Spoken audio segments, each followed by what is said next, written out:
சிவகங்கை மாவட்டம் காரைக்குடியில் கடந்த ஆண்டு தனது மனைவியை கொலை செய்த நபரை தீர்த்து கட்ட கூலிப்படையை ஏவிய கணவர் உட்பட மூவரை போலீசார் கைது செய்தனர். கடந்த நவம்பர் மாதம் ஆவுடை பொய்கை எனும் பகுதியில் மகேஸ்வரி என்பவரை அவருக்கு கார் ஓட்டும் பயிற்சி அளித்த பக்கத்து வீட்டு இளைஞரான சசிகுமார் என்ற நபர் காரில் வைத்தே கொலை செய்தார்.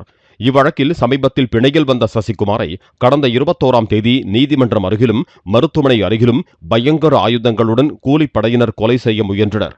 இதுகுறித்து நாச்சியாபுரம் போலீசார் விசாரணையில் மகேஸ்வரி கொலை செய்யப்பட்ட நாளில் சசிகுமாரை பழி தீர்ப்பதாக காவல் நிலையம் முன்பு மகேஸ்வரின் கணவர் பாண்டிக்குமார் சபதமிட்டதும் அதன்படியே 15 லட்சம் ரூபாய் கொடுத்து கூலிப்படை தலைவன் அரவிந்த் தலைமையில் 8 பேர் கொலை திட்டத்துடன் களம் இறங்கியதும் தெரியவந்தது.